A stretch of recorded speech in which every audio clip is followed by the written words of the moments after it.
Let's talk about melodic minor and some of the interesting features of that scale, some of the modes, and perspectives on practicing it, and maybe why we would need to use it in the first place.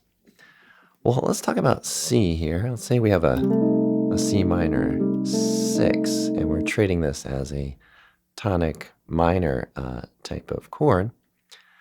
One thing that's very helpful about the melodic minor for this chord sound is that it's going to offer some of the features of the major scale while still retaining the minor third, right? So if we compare this actually to the major scale, we would have a root note, 2, flat 3, 4, 5, natural 6, natural 7, or major 7, and then root. So there's only one note difference between this and the major scale. So that's the E versus the E flat. So keep in mind when we're talking about scales and thinking about, let's say you're working on a jazz standard or something.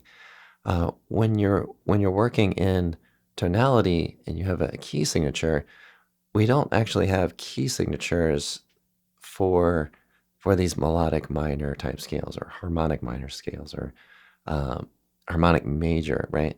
So these can oftentimes be used to solve musical problems within a chord progression that are helpful for improvisers, right? So we'll have to keep that perspective in mind as we think about melodic minor.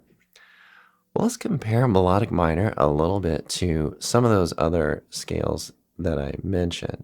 So I talked about the major scale, so we compared that a little bit. Well, let's talk about the steps and one reason why it kind of relates fairly closely to the major scale in a sense of the steps involved. Okay, so in the major scale, we have only two types of intervals by step here. So we have the whole step and we have the half step, which translates on guitar to 1 fret versus 2 frets, respectively. So when we have the melodic minor scale, we still kind of abide by that rule, right? We have whole step, half step, whole step, whole step, whole step, whole step, half step. We don't have any augmented seconds like a harmonic, right? We have this larger interval here. Also, harmonic major will have that step there that is larger than a whole step, so it's an augmented second. So that's a feature that kind of keeps it related to the major scale, sort of in that way, the sequence of whole steps and half steps. Okay, now when you practice the major scale, you may practice C major, and you may practice D Dorian and E Phrygian and F Lydian and so on.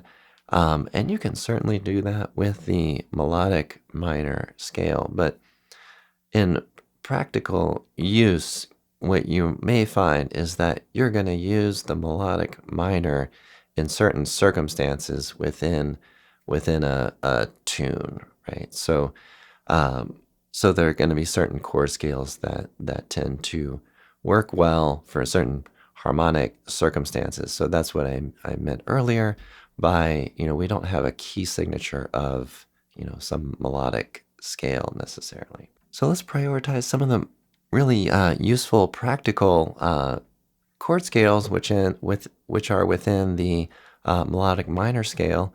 And then we'll get into some maybe more exotic type sounds that you might find useful or fun to practice and play around with. The melodic minor scale offers us several chord scales for dominant seventh that are really, really quite helpful. So we have, let's say we're on F7, and we have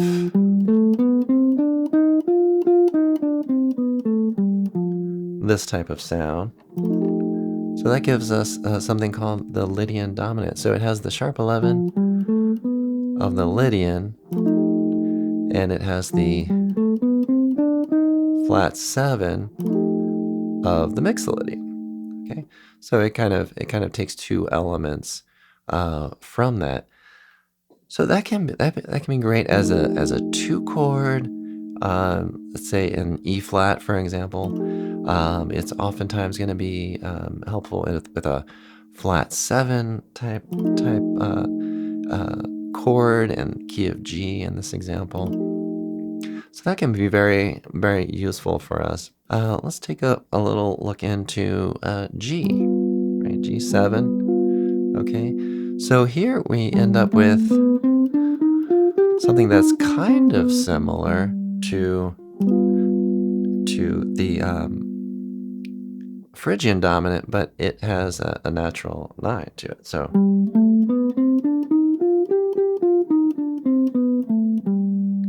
okay, so we could have a 5 of 1 in minor, C minor here, which just has more of a flavor of the natural 9, okay, and it has the flat 13.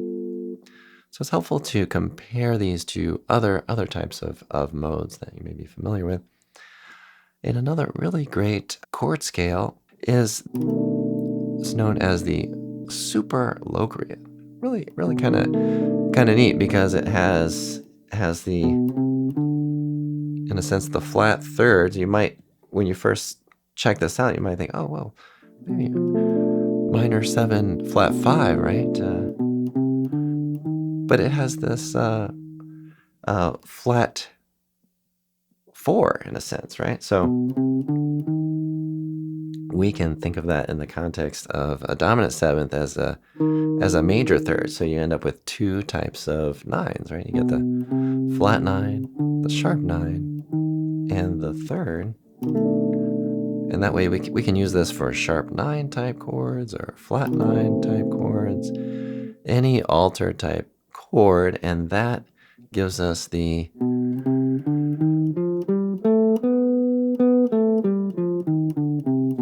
sometimes called the diminished whole tone scale or the altered scale.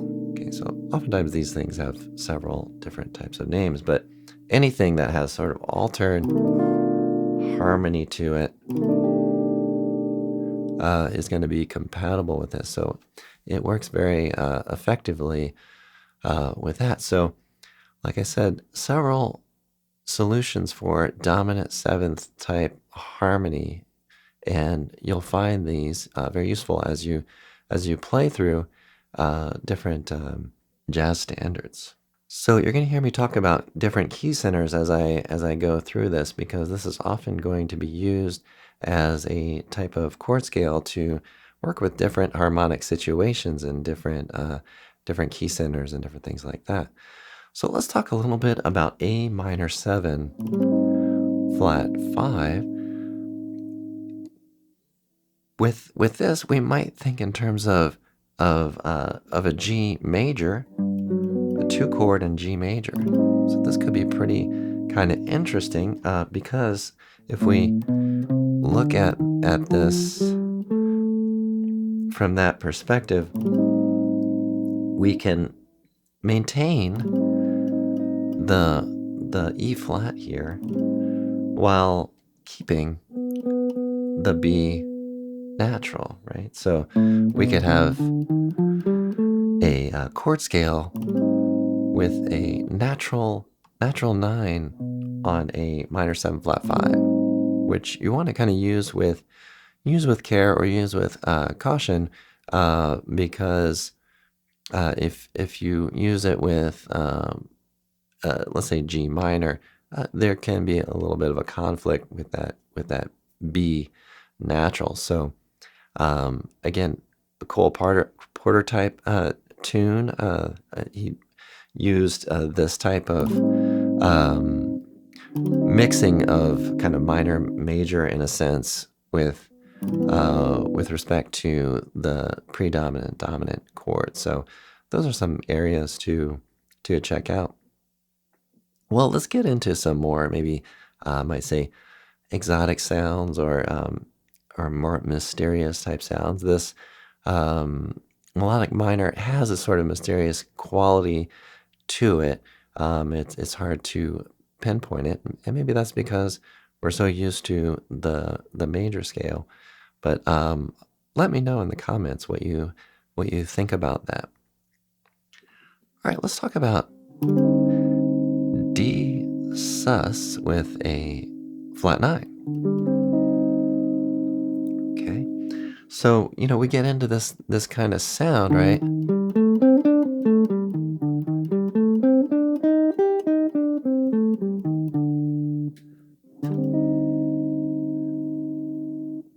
With that, so it's pretty cool. It's it kind of gives us a little tension and wants to maybe go somewhere, but the sus, it's sort of kind of up in the air in a sense on where it wants to land, and it feels sort of ambiguous, right? Let's check out E flat major 7 with a sharp 5, also E flat major 7 with a sharp 11. So this is kind of a cool sound, I think.